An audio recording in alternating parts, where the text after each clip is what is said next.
America ಅಧ್ಯಕ್ಷ Donald Trump ತಮ್ಮ ದೇಶದ ಲಾಭಕ್ಕಾಗಿ ಮತ್ತೊಂದು ದೊಡ್ಡ ನಿರ್ಧಾರವನ್ನು ತಗೊಂಡಿದ್ದಾರೆ. ಇದು ಭಾರತದ ಮೇಲಿನ ಒತ್ತಡವನ್ನು ಮತ್ತಷ್ಟು ಹೆಚ್ಚಿಸಲಿದೆ. ಹೌದು, ಅಮೆರಿಕಕ್ಕೆ ಆಮದು ಮಾಡಿಕೊಳ್ಳುವ ಜನರಿಕ್ ಔಷಧಿಗಳ ಮೇಲಿನ ಭಾರೀ ಸುಂಕ ವಿಧಿಸುವ ಘೋಷಣೆ ಮಾಡಿದ್ದಾರೆ.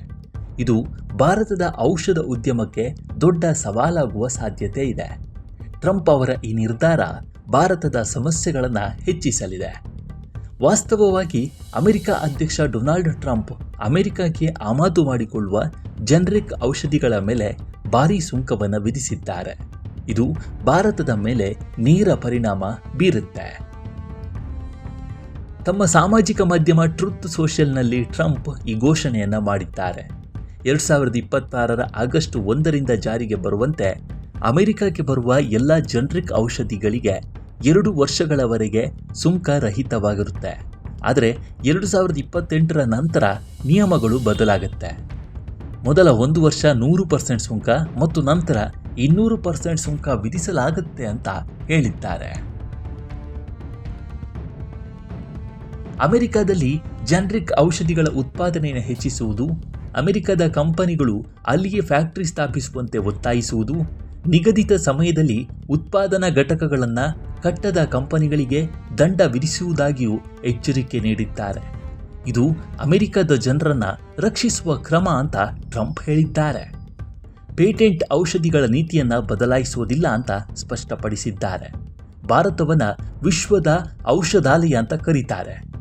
ಕಡಿಮೆ ಬೆಲೆಯಲ್ಲಿ ಉತ್ತಮ ಗುಣಮಟ್ಟದ ಜನರಿಕ್ ಔಷಧಿಗಳನ್ನು ಪ್ರಪಂಚದಾದ್ಯಂತ ಪೂರೈಸುತ್ತೆ.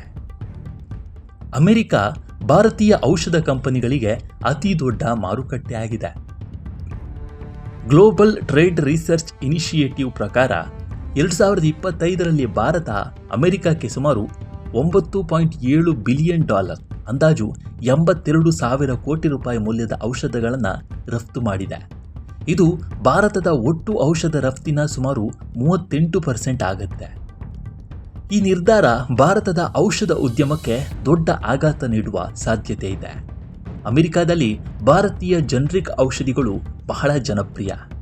ಅಧಿಕ ರಕ್ತದೊತ್ತಡ, ಮಧುಮೇಹ, ಕ್ಯಾನ್ಸರ್, ಸಾಂಕ್ರಾಮಿಕ ರೋಗ, ಮಾನಸಿಕ ಆರೋಗ್ಯ ಸಂಬಂಧಿತ ಔಷಧಗಳು ಹೆಚ್ಚು ಬಳಕೆಯಲ್ಲಿವೆ.